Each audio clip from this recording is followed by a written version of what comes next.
India is gearing up to impress the visiting U.S. President Donald Trump on his first official trip to the world's most populous democracy. Tens of thousands are expected to line the streets to greet him in Ahmedabad city, in Prime Minister Narendra Modi's home state Gujarat. Mr. Trump will inaugurate the world's largest cricket stadium there in the presence of over 100,000 people, a spectacle expected to cost more than $13 million £10 million. The visit comes as India's economy is under strain and unemployment is high. Mr. Modi is facing criticism at home and abroad over Kashmir and a controversial law that fast-tracks citizenship to non-Muslim religious minorities from 3 neighboring countries. It will be a political boost and a good news story for him, says Tanvi Madan, director of the India Project at the Brookings Institution think tank in Washington. He will be seen in visuals standing with the most powerful leader of the world, so to speak. But the Indian subcontinent has not figured much in Mr. Trump's America First agenda. So what's in it for President Trump, who is known to hate long trips, and what does he hope to accomplish in India, when there is no dearth of domestic and international issues at home?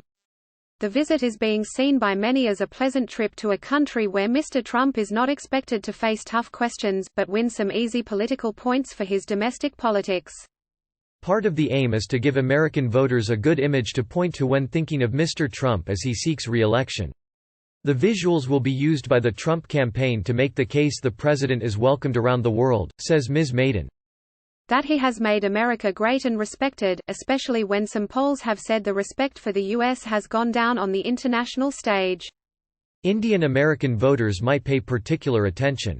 About 4.5 million people of Indian origin live in the U.S. today, but despite their relatively small numbers, Indian Americans are a growing political force in the country. Those who can vote typically vote Democrat. In 2016, only 16% Indian Americans voted for Mr. Trump, according to the National Asian American Survey. Indian Americans do not believe in cutting taxes and making government smaller. They favor social welfare spending, says Karthik Ramakrishnan, a professor of public policy at the University of California, Riverside, who ran the survey. Mr. Trump has sought to court the Indian American vote in the run-up to the 2020 election.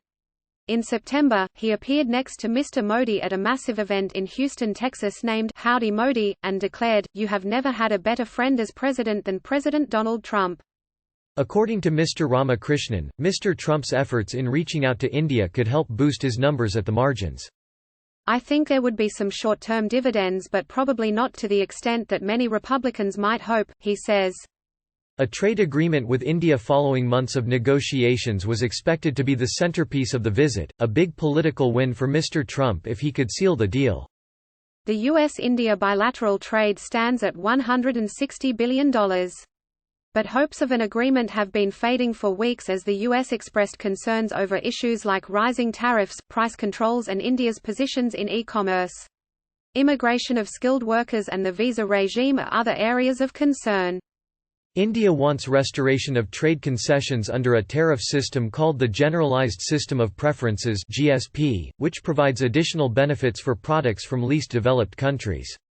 Mr. Trump terminated the GSP benefits for India in 2019.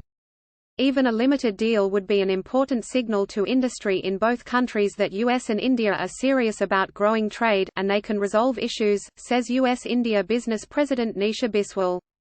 However, she adds, "I am not optimistic because of what I have been hearing from both governments."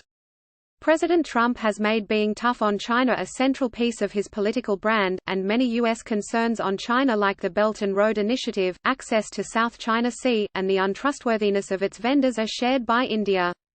"I don't think this visit would be happening without the strategic convergence between India and the U.S. on China, particularly their concern about the Chinese actions and intentions in that region," says Ms. Maiden. A China-US crisis would adversely impact the Indian economy, but too much closeness between the two giants could leave India out of the equation. The American side, in turn, questions whether the Indian quest for strategic autonomy would be a hindrance to a truly strategic partnership with the U.S. Questions also swirl around whether India can rise as a counterweight to China in Asia or would it be sucked deeper into domestic and sub-regional politics. With hostilities rising between the US and China, Mr. Trump may well find a friend in Mr. Modi's India, which has been seen as willing to criticize the Chinese. Media reports suggest key multi-billion-dollar defense deals are in the offing on Mr. Trump's India visit. This may include the sale of helicopters for the Navy. Before the trip, the U.S. State Department approved a possible sale of an integrated air defense weapon system for $1.8 billion.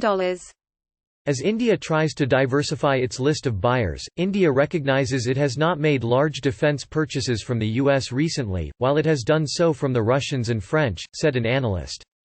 India and the U.S. have become very close for strategic reasons.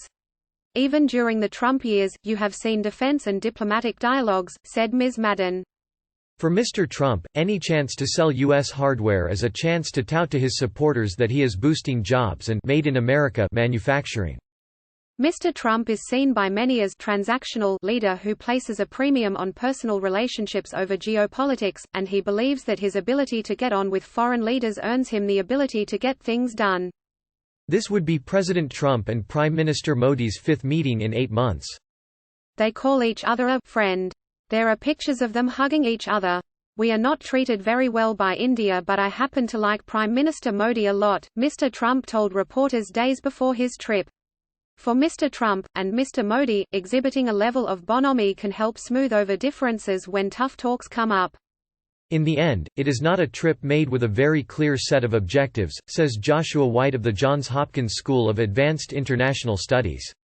For Mr. White, it is more likely that the impulsive Mr. Trump will take his trip, shake hands and pose for pictures, and the bureaucracy figures out what can be gained on the policy front.